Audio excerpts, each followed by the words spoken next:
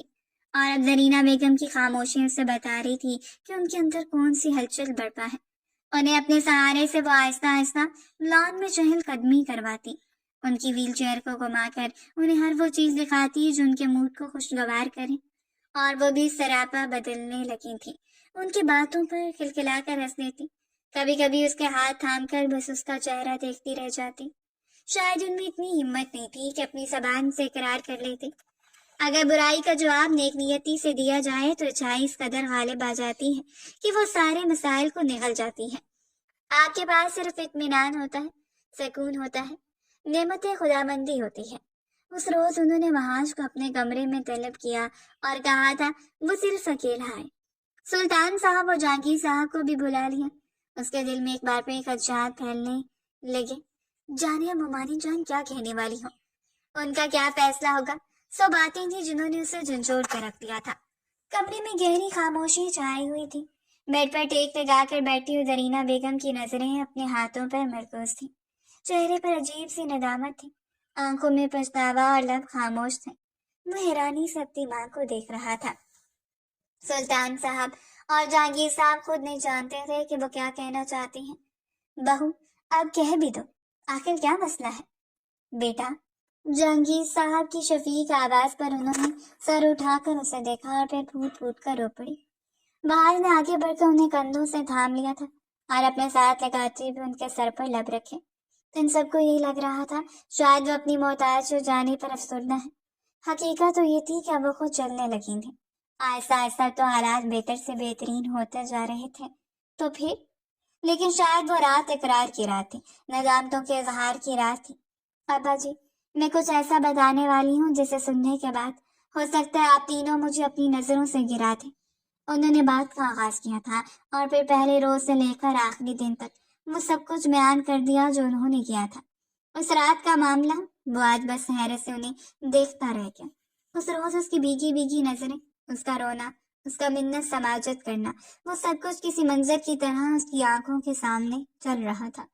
سلطان صاحب بھی حیران و پریشان بیٹھے تھے اور جہانگیر صاحب کے چہرے پر گہرا دکھ تھا۔ ان کی موجودگی میں ان کی نواسی کو یہ سب کچھ برداشت کرنا پڑا۔ امی، آپ نے یہ سب کچھ کیوں کیا؟ آپ جانتے کہ یہ سب کچھ آپ کے بیٹے کی زندگی برباد کر سکتا تھا۔ میں محبت کرتا ہوں ہادیہ سے، وہ میری بیوی ہے، میرا سکون اور میری عزت ہے۔ اگر ہادیہ مجھ سے چھین لی جاتی تو شاید میں ساری زندگی کے لیے مایوس اور اکیلا پڑ جاتا۔ انہوں نے کچھ نہیں کہا تھا، بس چپ چاپ سب کے سامنے ہاتھ جوڑتے ہوئے اپنا سر اپنے ہاتھوں پر ٹکا دیا۔ زرینہ بیگم، تمہیں معافی تو اس بچی سے طلب کرنی چاہیے جس کا جینا تم نے محال کر رکھا تھا۔ وہ بس خاموش آنسو بھری نظروں سے سلطان صاحب کو دیکھتی رہ گئی اور جہانگیر صاحب تو چپ چاپ اٹھ کر اپنے کمرے میں چلے گئے تھے۔ ان کا دل بے تحاشا اپنی بیٹی کو یاد کر رہا تھا۔ اپنی ماؤں کو ہر حال میں زندہ رہنا چاہیے۔ جب مائیں نہیں ہوتی تو ہر طرف مایوسی اور بدامنی پھیل جاتی ہے۔ ہر ایک شخص ہمارے لیے ہماری جان کا دشمن بن جاتا ہے۔ شاید لوگوں کو اندازہ ہو جاتا ہے کہ وہ لب خاموش ہو گئے ہیں جو ہر وقت ہمیں اپنی دعاؤں سے نوازتے تھے۔ وہ آنکھیں جو ہمیں دیکھ کر سکون پاتی تھی اب موند لی گئی ہیں۔ وہ ہاتھ جو ہمیں ذرا سی تکلیف میں دیکھ کر دعا کے لیے اٹھ جاتے تھے انہیں خالی لوٹا دیا گیا ہے۔ شکستہ قدموں سے چلتے ہوئے وہاں جو اپنے کمرے میں آیا تھا، وہ بےتابی سے ٹہل رہی تھی۔ اس نے پلٹ کر پتھر ہوتی نظروں سے وہاج کو دیکھا۔ اسے کھو دینے کا اندیشہ آج بھی واضح تھا اور وہاج نے آگے بڑھ کر کھینچتے ہوئے اسے اپنے سینے میں بھینچ لیا۔ I'm sorry، مجھے معاف کر دو پلیز، I'm really sorry۔ اس کے کندھے پر سر رکھ کر وہ رو رہا تھا۔ یہی تو پچھتاوا ہوتا ہے جب یہ ارد گرد سے گھیرتا ہے، تب ندامت کے آنسو خود بخود آنکھوں کی دہلیز سے گرنا شروع کر دیتے ہیں۔ کیا ہوا ہے وہاج؟ کیا کوئی بات ہوئی ہے؟ مجھے بتائیں پلیز، آپ رو کیوں رہے؟ میرا دل بیٹھا جا رہا ہے۔ وہ بےتابی سے اس کے آنسو صاف کرتے ہوئے اسے دیکھتی رہ گئی۔ تم وعدہ کرو کبھی کسی صورت بھی مجھے چھوڑ کر نہیں جاؤ گی، کبھی بھی مایوس نہیں ہوگی، ہمیشہ میرے ساتھ رہو گی۔ اور اس نے دونوں ہاتھوں کو وہاج کے ہاتھوں پر رکھ لیا تھا۔ اس نے باری باری اس کی ہتھیلیوں کو لبوں سے چھو لیا۔ میں بس یہی کہوں گا کہ امی نے تمہارے ساتھ جو بھی کیا، اگر تم انہیں بخش دو تو یہ تمہارا بڑا پن ہوگا، لیکن اگر تم چاہو تو میں تمہیں لے کر علیحدہ گھر میں شفٹ ہو جاؤں گا جہاں تمہیں کبھی کچھ برداشت نہیں کرنا پڑے گا۔ اور وہ حیران رہ گئی، یہ کیسی باتیں کر رہے ہیں آپ میر؟ یہی ہمارا گھر ہے، ہمارے ماں باپ جہاں رہتے ہیں ہم وہیں رہیں گے۔ اور وہاج نے مسکراتے ہوئے اس کے ماتھے پر لب سجا دیے۔ زرینہ بیگم کو اس نے معاف کر دیا تھا، بلکہ اسی روز معاف کر دیا تھا جب انہوں نے ندامت بھری نظروں سے اس کا چہرہ دیکھا تھا۔ انہیں یقین تھا ان کا دل بدل چکا ہے، اور پھر وہ ہرگز نہیں چاہتی تھی کہ ایک بدلے ہوئے دل کو ایک بار پھر مایوسی اور ندامت میں دھکیل دے۔ اس شام وہ وہاج کے ساتھ گھومنے گئی، ایک حسین شام۔ وہاج نے اپنے ہاتھوں سے اس کی کلائیوں میں گجرے سجا دیے۔ تم جانتی ہو، تو میری زندگی میں شامل ہونے والا وہ سرمایہ ہو جس کے بعد کسی چیز کی ضرورت نہ رہے۔ اور وہ اسے گھما کر اپنے بازوؤں میں لپیٹ چکا تھا۔ میں ہمیشہ آپ کی محبتوں پر منمون رہوں گی۔ وہ نم آنکھوں سے اسے دیکھتی رہ گئی اور وہاں اس نے باری باری اس کی آنکھوں پر لب رکھے تھے۔ گھر آنے میں دیر ہو گئی، حالانکہ اس نے بہت جلدی کی تھی۔ فوراً اپنے کمرے میں اپنا بیگ رکھتے ہوئے دوپٹہ لے کر کچن کی جانب بھاگی۔ کچن کی قریبی خوشبوؤں کی جماعتیں اس کے ارد گرد پھیل گئی۔ وہ حیرت میں ڈوبی ہوئی آنکھوں کے ساتھ کچن کی دہلیز پر کھڑی رہ گئی۔ ممانی جان، آپ؟ اور زرینہ بیگم نے مسکرا کر اسے دیکھا تھا۔ مجھے اچھا لگتا اگر تم حیرت سے دیکھ کر کہتی کہ امی جان آپ؟ وہ افسردہ مسکراہٹ سے اسے دیکھ رہی تھی اور اس نے آگے بڑھ کر ان کے ماتھے کو لبوں سے چھو لیا۔ تھینک یو سو مچ امی جان۔ منم آنکھوں سے نہال کھڑی تھی۔ ایک حسین شام کے بعد میرے بیٹے اور بیٹی کے لیے ان کا من پسند ڈنر تو بنتا ہے۔ تم دونوں کی ماں نے اپنے ہاتھوں سے ڈنر تیار کیا ہے۔ کمرے میں جاؤ، میں ابھی کھانا بھجوا دیتی ہوں۔ ممنون مسکراہٹ سے انہیں دیکھتی ہوئی وہ واپس پلٹ گئی۔ کبھی کبھی ہم جیت جاتے ہیں اس وقت جب آپ اپنی ہار تسلیم کر لیتے ہیں۔ کبھی کبھی خود کو ہار نہیں دیا کریں اور رشتوں کے سامنے جن کے بغیر آپ کا گزارا نہ ہو، جو ساری زندگی جڑنے کے لیے بنے گئے ہوں، کیونکہ جو رشتوں سے ہار جاتے ہیں وہ زندگی میں جیت جایا کرتے ہیں۔ اگر آج کی سٹوری آپ کو پسند آئی تو اپنا فیڈ بیک دیں، کیونکہ ہم آپ کے فیڈ بیک کے منتظر رہیں گے، اور اس چینل کو لازمی سبسکرائب کر لیں۔ شکریہ۔